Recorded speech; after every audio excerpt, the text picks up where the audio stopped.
നിങ്ങളൊരു സ്ഥാപനം തുടങ്ങി വെച്ചിട്ട് അതിന്റെ പുറകിൽ നിങ്ങളെ കെട്ടിയൊരു കൂട്ടിക്കൊടുക്കലാണ് പരിപാടി. കുറച്ച് ദിവസമായിട്ട് ഒലിവിയ ഡിസൈൻസിന്റെ പേരിൽ ഒരുപാട് അലിഗേഷൻസ് വന്നുകൊണ്ടിരിക്കുകയാണ്. അവർ ഒരു ഇന്റർവ്യൂ 2 ദിവസത്തിന് മുന്നേ പുറത്ത് വന്നിട്ടുണ്ടായിരുന്നു. അതിനകത്ത് അവരുടെ ഭാഗത്ത് കുറച്ച് ന്യായീകരണങ്ങളൊക്കെ പറഞ്ഞു വന്നെങ്കിലും ഡേ ബൈ ഡേ അവർക്കെതിരെയുള്ള അലിഗേഷൻസിന് കുറവൊന്നുമില്ല. ഓരോരുത്തരും ഓരോ വോയിസ് ഒക്കെ ആയിട്ടായിരുന്നു പുറത്ത് വരുന്നത്. ഇപ്പം ഞാൻ ഒരു വീഡിയോ കണ്ടിട്ടുണ്ടായിരുന്നു. അതിനകത്ത് സിബിയെ പറ്റിയിട്ട് വളരെ മോശമായിട്ട്, അതായത് അച്ചുവിൻ്റെ ഹസ്ബൻഡായിട്ടുള്ള സിബിയെ പറ്റിയിട്ട് വളരെ മോശമായിട്ടുള്ള ഒരു അലിഗേഷനും കൂടെ വന്നിരിക്കുകയാണ്. വേറെ ഒന്നുമല്ല, അവിടെ വർക്ക് ചെയ്തുകൊണ്ടിരിക്കുന്ന ഒരു പെൺകുട്ടിയെടുത്ത് സിബി ചോദിച്ചതാണ്, ഞാൻ മുതലാളിയായിട്ട് നിൽക്കണോ അതോ ഞാൻ നിൻ്റെ ഫ്രണ്ടായിട്ട് നിൽക്കണോ എന്ന്. ഫ്രണ്ടായിട്ട് നിൽക്കുവാണെങ്കിൽ അതിനകത്ത് എല്ലാം പെടുമെന്നുള്ള രീതിയിൽ സംസാരിച്ചെന്ന്. ഇത് ശരിക്കും ഈ ഒരു വിഷയം ഉള്ളതാണോ ഇല്ലാത്തതാണോ നമുക്ക് ആർക്കും പേഴ്സണലി അറിയത്തില്ല. എന്നാൽ പോലും അവിടെ വർക്ക് ചെയ്ത പെൺകുട്ടിയുടെ ഒരു അനുഭവമാണ് ഷെയർ ചെയ്തത്. ഞാൻ ആതിര മധു എന്ന് പറയുന്ന ഒരു ഫേസ്ബുക്ക് പേജിലാണ് ഈ ഒരു വീഡിയോ കാണാനായിട്ട് ഇടയായത്. അപ്പോൾ അതിനകത്ത് ആ പെൺകുട്ടിയുടെ വോയിസ് ഉൾപ്പെടെ വെച്ചിട്ട് സംസാരിക്കുന്നുണ്ട്. എന്തായാലും നമുക്ക് ആദ്യമേ ആ വീഡിയോ ഒന്ന് കണ്ടു നോക്കാം. ഒരു കുറച്ച് വർഷങ്ങൾക്ക് മുന്നാണ് പത്തനംതിട്ട സ്ഥാപനത്തിലേക്കാണ് കൊച്ചിനെ ജോലിക്ക് എടുത്തത്. അത് കഴിഞ്ഞിട്ട് 2-3 ദിവസം കൊച്ചിനെ അടൂരിലേക്ക് മാറ്റി കഴിഞ്ഞിട്ട് ആ കൊച്ചിനോട് കൊച്ചിന്റെ കൂട്ടുകാരി ഉണ്ടായിരുന്നു. അവരെ രണ്ടുപേരും പരസ്പരം തെറ്റിക്കാനും ഒക്കെ കുറെ പുള്ളിക്കാരൻ നോക്കിയിട്ടുണ്ടായിരുന്നു. എന്നിട്ട് ഈ കൊച്ചിന്റെ കുറ്റങ്ങൾ മറ്റേ കൊച്ചിനോട് പറയാം, മറ്റേ കൊച്ചിന്റെ കുറ്റങ്ങൾ ഇങ്ങോട്ട് പറയാം. ഇതൊക്കെ ഒരു ടിപ്പിക്കൽ സാധനങ്ങൾ അവിടെ നടക്കുന്നുണ്ടായിരുന്നു. ഇത് കഴിഞ്ഞിട്ട് ഈ പുള്ളിക്കാരനാണെങ്കിൽ അതില് കൊച്ചിന്റെ കൂട്ടുകാരിനെ ആദ്യം അവർ ഓഫീസ് റൂമിലേക്ക് വിളിപ്പിച്ചിട്ട് ഇതുപോലെ പറയുന്നുണ്ട്, എന്താ പറയാ, അവിടെ ജോലിക്ക് നിൽക്കാൻ ഒരു മുതലാളിയുടെ ഒരു ഇതില് പുള്ളിക്കാരൻ നിൽക്കണോ അതോ ഒരു ഫ്രണ്ട് എന്ന നിലയ്ക്ക് നിൽക്കണോ. അപ്പം ആ കൊച്ചു എങ്ങനെയാണ് എന്താന്ന് ചോദിച്ചപ്പോൾ പറഞ്ഞു, ഫ്രണ്ടായിട്ട് നിൽക്കുവാണെങ്കിൽ ഇവിടെ നല്ല രീതിയിൽ നിന്നു പോകാം, അല്ലാണ്ട് ഇനിയും മറ്റേ എന്താ പറയാ ജോലിക്കാരൻ മറ്റേ മുതലാളിയായിട്ട് നിൽക്കുവാണെങ്കിൽ അങ്ങനെയൊന്നുമില്ല. ഫ്രണ്ടായിട്ട് നിൽക്കുവാണെങ്കിൽ ജോലിയിലെ കയറ്റങ്ങൾ ഉണ്ടാകും, സാലറിയിൽ ഇൻക്രീസ് ഉണ്ടാവും, അങ്ങനെയുള്ള കാര്യങ്ങളൊക്കെ ഉണ്ടാവും. കൊച്ചു താല്പര്യമില്ല, നമ്മളുടെ ഇറങ്ങിപ്പോകും. അപ്പൊ കൊച്ചിന്റെ കൂട്ടുകാരിനെ വിളിച്ചു. കേട്ടല്ലോ, അതായത് സിബിയെ പറ്റിയിട്ടാണ് പറയണത്. ശരിക്കും പറഞ്ഞാൽ ഇതൊക്കെയാണ് ശരിക്കുള്ള ഒരു സീരിയസ് അലിഗേഷൻ എന്ന് പറഞ്ഞാൽ. ഇപ്പം നമ്മൾ 2 ദിവസമായിട്ട് കേട്ടോണ്ടിരിക്കുന്ന സാലറി കൊടുക്കുന്നില്ല, ഈ പറയുന്ന ഫുഡ് ആൻഡ് അക്കോമഡേഷൻ്റെ കേസ്, അങ്ങനെയൊക്കെയുള്ള കുറേ ഇഷ്യൂസ് ആയിരുന്നു. ഇതിപ്പോൾ അടുത്ത ലെവലിലോട്ട് ഈ വിഷയം പൊയ്ക്കൊണ്ടിരിക്കുകയാണ്. ഇതിൻ്റെ വ്യക്തമായിട്ടുള്ളൊരു ക്ലാരിഫിക്കേഷൻ തരേണ്ടത് ഈ പറയുന്ന സിബിയാണ് കൊടുക്കേണ്ടത്. അവിടെ ഉള്ള ജോലി ചെയ്യുന്ന ആൾക്കാരുടെ അടുത്ത് ഇങ്ങനെ സംസാരിച്ചിട്ടുണ്ടെങ്കിൽ കാണിച്ചത് വെറും തന്തയില്ലാത്തതായിട്ടാണ് എനിക്ക് തോന്നുന്നത്. കാര്യം അത് മാത്രമല്ല, ഇത് ശരിക്കും അടി കൊടുക്കേണ്ട കേസാണ്. കാര്യം ഒന്ന് ആലോചിച്ച് നോക്ക്, അവിടെ ജോലിക്ക് വരുന്ന ആൾക്കാർ പലരും പല സാഹചര്യത്തിൽ നിന്ന് വരുന്നവരാണ്. മെയിനായിട്ടെന്ന് പറഞ്ഞാൽ അവർക്ക് ഈ ജോലി എന്ന് പറയുന്നത് ഭയങ്കര പിടിവള്ളിയായിട്ടാണ് വരുന്നത്. അപ്പോൾ ആ ഒരു സമയത്ത് നിങ്ങൾ സാലറിയും കൊടുക്കത്തില്ല, നിങ്ങൾ പറയുന്ന പോക്കൃത്തരങ്ങളും കേട്ടുകൊണ്ടിരിക്കേണ്ട ആവശ്യം ഒരു കാരണവശാലും വരുന്നില്ല. അപ്പം ഇങ്ങനെയൊക്കെയുള്ള അലിഗേഷൻസ് വരുമ്പോഴത്തേക്ക് തീർച്ചയായിട്ടും ഇതിൻ്റെ ഒരു വ്യക്തമായ ക്ലാരിഫിക്കേഷൻ നിങ്ങൾ കൊടുക്കണം. അത് അല്ലെങ്കിൽ ഇത് ഭയങ്കര മോശമായിട്ട് പോകും. ഇപ്പം ഈ പറയുന്ന നിങ്ങൾ പറഞ്ഞല്ലോ, ഭയങ്കര കഷ്ടപ്പെട്ട് നിങ്ങൾ കൊണ്ടുവന്ന ഈ ഒരു സ്ഥാപനം ഒറ്റ നിമിഷം കൊണ്ട് ഇല്ലാതാവാനായിട്ട് ഇതൊക്കെ മതി. നിങ്ങൾ മനസ്സിലാകുന്നുണ്ടായിരിക്കുമല്ലോ ഇപ്പം നടന്നുകൊണ്ടിരിക്കുന്ന ഒരു സീൻ. ഇപ്പം നിങ്ങളുടെ ആ ഒരു സ്ഥാപനത്തെ പറ്റിയിട്ട് ഡേ ബൈ ഡേ ഓരോ ഇഷ്യൂസ് വരുവാണ്. അതായത് പലരും ഈ എനിക്ക് തോന്നുന്നു പ്രതികരിക്കാൻ വേണ്ടി മുട്ടിയിരുന്നതാണ്, എന്തെങ്കിലും ഒരു വിഷയം വരാൻ വേണ്ടി കാത്തിരുന്നതായിട്ടാണ് എനിക്ക് ഫീൽ ചെയ്യുന്നത്. ഇത് ഒരെണ്ണം വന്നപ്പം എല്ലാം കൂട്ടത്തോടെ പുറത്ത് വരുന്നതുണ്ടോ. ഇപ്പം പറഞ്ഞിട്ട് ഇനിയിപ്പം വലിയ കാര്യമൊന്നുമില്ല, എന്തായാലും ബാക്കിയുടെ കേട്ടു നോക്കാം. അപ്പൊ ആ കൊച്ചും സെയിം ഈ സാധനങ്ങൾ തന്നെയാണ് പറഞ്ഞത്. അപ്പൊ ഈ കൊച്ചു പറയുന്ന ഒരു എന്ന് വെച്ചാൽ 2 പേർക്കും ഇങ്ങനൊരു സാധനം 2 പേരെയും വിളിപ്പിച്ച് ഇങ്ങനൊരു കാര്യം പറഞ്ഞിട്ടുണ്ട്. എന്ന് വെച്ച് കഴിഞ്ഞാൽ എനിക്ക് മനസ്സിലാവാത്തോടെ ഞാൻ ചോദിക്കുവാണ്, മറ്റേ ഈ വീഡിയോ അച്ചു കാണുന്നുണ്ടെങ്കിൽ അച്ചുവിനോടാണ് എനിക്ക് ചോദിക്കുന്നത്, നിങ്ങൾ അവിടെ മറ്റേ പ്രോസ്റ്റിറ്റ്യൂഷന്റെ പരിപാടിയാണോ നടത്തുന്നത്, അതൊരു സ്ഥാപനമാണോ നടത്തുന്നത്?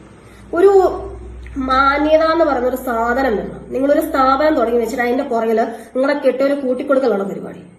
കറക്റ്റായിട്ടുള്ളൊരു ചോദ്യമാണ്. ഇങ്ങനെയാണ് ശരിക്കും ചോദിക്കേണ്ടത്. ശരിക്കും നിങ്ങൾ എന്തിൻ്റെ പേരിലാണ് അങ്ങനെയൊക്കെ സംസാരിക്കുന്നത്? അതും ഒരു പെൺകുട്ടിയെടുത്തല്ല, 2 പെൺകുട്ടിയെടുത്ത്. ഇതിപ്പോൾ ഒരു പെൺകുട്ടി മാത്രമേ ഇതിനകത്ത് വോയിസ് ആയിട്ട് വന്ന് സംസാരിച്ചിട്ടുള്ളൂ, വേറെ ആൾക്കാർ വന്ന് സംസാരിച്ചിട്ടില്ല. മേ ബി ഇനിയും അവിടെ നിൽക്കുന്ന ആൾക്കാർക്ക് ഇതുപോലത്തെ അനുഭവങ്ങൾ ഉണ്ടായിട്ടുണ്ടായിരിക്കുമെന്ന് നമുക്കറിയത്തില്ല. ഉണ്ടായിട്ടുണ്ടെങ്കിൽ തീർച്ചയായിട്ടും അത് പുറത്ത് വന്ന് പറയണം. കാര്യം ഇങ്ങനെയൊക്കെ ഉള്ള അലിഗേഷൻസ് ഭയങ്കര സീരിയസ് ആണ്. ഇത്രയും തൊമ്മാടത്തരം കാണിക്കേണ്ട ആവശ്യം എന്തുവാണെന്ന് എനിക്ക് മനസ്സിലാവുന്നില്ല. അതുമാത്രം പുള്ളിയുടെ കുറച്ച് റീൽസൊക്കെ ഞാൻ കണ്ടിട്ടുണ്ടായിരുന്നു കേട്ടോ, ഭയങ്കര കോമഡി തന്നെ. ഈ സിബിയുടെ വൈഫായിട്ടുള്ള ഈ അച്ചു ഉണ്ടല്ലോ, അച്ചു ആണ് ഇതിൻ്റെ കറക്റ്റായിട്ടുള്ളൊരു മറുപടി കൊടുക്കേണ്ടത്. ഇതിപ്പം അച്ചുവിൻ്റെ സംസാര രീതിയൊക്കെ നമുക്ക് തോന്നുന്നത് ആരൊക്കെയോ മനഃപൂർവ്വം പണി കൊടുക്കാനായിട്ട് ശ്രമിക്കുന്നു എന്നുള്ള രീതിയിലൊക്കെ സംസാരിച്ചിട്ടുണ്ടായിരുന്നു. ഇത് അവിടെ വർക്ക് ചെയ്ത ആൾക്കാരുടെ അനുഭവമാണ് പറയണത്. ഇതിപ്പോൾ മനഃപൂർവ്വം അങ്ങനെ പണി കൊടുക്കേണ്ട ആവശ്യമുണ്ടോ? ഇത്രയും സീരിയസ് ആയിട്ടുള്ള അലിഗേഷനൊക്കെ വന്നിട്ട് ഇപ്പം പെണ്ണ് കേസായി. ആദ്യമേ ഫുഡ് ആൻഡ് അക്കോമഡേഷൻ കേസ് വന്നു, പിന്നെ സാലറിയുടെ ഇഷ്യൂസ് വന്നു, കമ്മീഷൻ്റെ ഇഷ്യൂസ് വന്നു, ഇനിയിപ്പോൾ അടുത്ത സിബിയുടെ പേരിലോട്ട് ഇനി അടുത്ത പെണ്ണ് കേസും കൂടെ വന്നുകൊണ്ടിരിക്കുകയാണ്. ഇതൊക്കെ എവിടെ ചെന്ന് അവസാനിക്കുമെന്ന് എനിക്ക് മനസ്സിലാവുന്നില്ല. ഇതിനൊന്നും ഒരു ക്ലാരിഫിക്കേഷനും കൊടുക്കാതിരുന്നു കഴിഞ്ഞാൽ ഇത് അതിലും വലിയ നാണക്കേടാവും. അത് മാത്രമല്ല, ഇതിനകത്ത് വേറൊരു കാര്യം പറയുന്നുണ്ട്. അവരുടെ അടുത്തുള്ള എങ്ങാണ്ട് ഷോപ്പിൽ ഈ പറയുന്ന ജോലിക്ക് നിൽക്കുന്നവരൊക്കെ പോകുമ്പോഴത്തേക്ക് അടുത്തുള്ള ആൾക്കാർ തന്നെ പറയുമെന്ന് അവിടെ പോകരുത്, ജോലിക്ക് പോകരുത്, അവർ ഭയങ്കര ഉടായിപ്പാണെന്നുള്ള രീതിയിലൊക്കെ സംസാരിക്കുമെന്ന് അതും പറയുന്നുണ്ട്. എന്തായാലും ബാക്കിയോടെ കണ്ടുനോക്കാം. അല്ല, നിങ്ങൾക്ക് കോമൺ സെൻസ് ഇല്ലേ? നിങ്ങളൊരു പെണ്ണല്ലേ? ഷോപ്പിന്റെ മേലത്തെ നിലയില പുള്ളിയുടെ ഓഫീസേ അങ്ങോട്ട് വിളിച്ചിട്ട് പറഞ്ഞു, ചോദിച്ചതാണ് ഫ്രണ്ടായിട്ട് വേണോ അതോ ഓഫീസിന്റെ, അതായത് ജോലി ചെയ്യുന്നിടത്ത് ഒരു മുതലാളിയുടെ അവര് ഇത് നിൽക്കണോ അതോ ഫ്രണ്ടായിട്ട് നിൽക്കണം. അപ്പൊ അവള് ചോദിച്ചു മനസ്സിലായിട്ട് തോന്നും. അപ്പം പുള്ളി പറഞ്ഞു ഫ്രണ്ട് ആണെങ്കിൽ അതിലെല്ലാം പെടുവന്നു പുള്ളി പറഞ്ഞു. എന്നിട്ട് അത് കഴിഞ്ഞിട്ട് ഇവൾ എന്നോട് ഇത് വന്ന് പറഞ്ഞു. പിറ്റേ ദിവസം പുള്ളി എന്നെയും വിളിച്ചേറ്റി.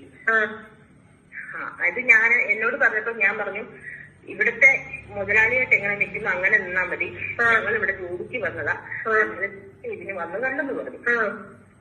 എന്നിട്ട് പിന്നെ ഞങ്ങള് അവര് പറഞ്ഞു പോരാൻ പറഞ്ഞു.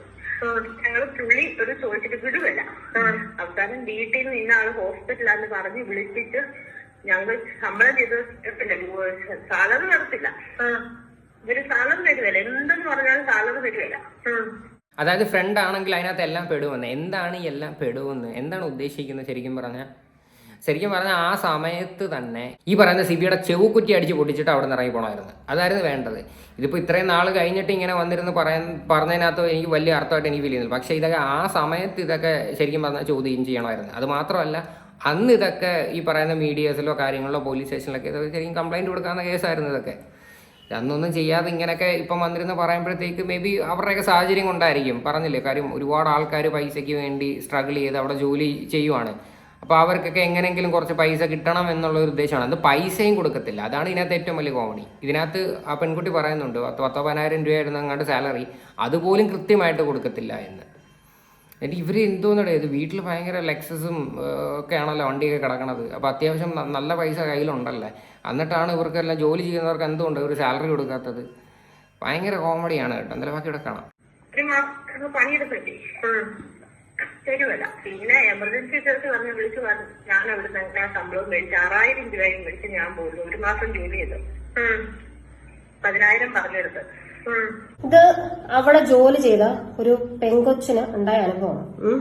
ആ കൊച്ചു എങ്ങനെയൊക്കെയോ അവിടെ നിന്ന് രക്ഷപ്പെട്ട് അത് ജോലി നിർത്തി പോവായിരുന്നു. ഒരു മാസം ജോലി ചെയ്തിട്ട് 10,000 രൂപ സാലറി ഉണ്ടെന്ന് പറഞ്ഞിട്ട് അവിടെ ജോലിക്ക് നിന്ന പെൺകൊച്ചിനോട് ചോദിച്ച ചോദ്യമാണ്, നിങ്ങളുടെ അടുക്ക ഞാൻ ഫ്രണ്ടായിട്ട് നിൽക്കണോ അതോ ഓണറായിട്ട് നിൽക്കണോ? അപ്പോൾ എന്തായാലും ഇതിൻ്റെ ഒരു എക്സ്പ്ലനേഷൻ സിബി തന്നെ കൊടുക്കട്ടെ. സിബി എന്തുകൊണ്ട് രംഗത്ത് വരുന്നില്ല എന്ന് മനസ്സിലാവുന്നില്ല. സിബിയുടെ കുറേ വോയിസ് ഒക്കെ ഉണ്ടായിരുന്നു, ഭയങ്കരമായിട്ട് ഭീഷണിപ്പെടുത്തുന്നതും ഇങ്ങനെ പുച്ഛത്തോടൊക്കെ സംസാരിക്കുന്ന കുറേ വോയിസൊക്കെ പുറത്തിറങ്ങിയിട്ടുണ്ടായിരുന്നു. അപ്പോൾ ആ മഹാൻ തന്നെയാണോ ഇങ്ങനെയൊക്കെയുള്ള ഡയലോഗ് അടിച്ചതെന്ന് കേൾക്കുമ്പോഴത്തേക്ക് ചിരിയാണ് വരുന്നത്. അവൻ ഭയങ്കര വലിയ സംഭവമുള്ള രീതിയിലാണ് സംസാരമൊക്കെ. ഇങ്ങനെയൊക്കെയുള്ള പോക്കൃത്തരങ്ങൾ കാണിച്ചിട്ടാണ് ആ പരിപാടിയൊക്കെ പറയുന്നതെങ്കിൽ സത്യം പറയാല്ല അടി കൊടുക്കേണ്ട കേസ് തന്നെയാണിത്. ഇത് ശരിക്കും പറഞ്ഞു കഴിഞ്ഞാൽ നിങ്ങളെല്ലാവരും കൂടെ ഇനിഷ്യേറ്റീവ് എടുത്ത് ഈ പറയുന്ന വോയിസിൽ സംസാരിക്കുന്ന ആൾക്കാരെല്ലാവരും കൂടെ ഒരു കംപ്ലയിൻറ്റ് കൊടുക്കുക. അതാണ് ശരിക്കും ചെയ്യേണ്ടത്. അല്ലാതെ ഇതിപ്പം വന്നിട്ട് ഇനിയിപ്പം പുറത്ത് സോഷ്യൽ മീഡിയയിൽ പറഞ്ഞിട്ട് വലിയ കാര്യമുണ്ടെന്ന് എനിക്ക് തോന്നുന്നില്ല.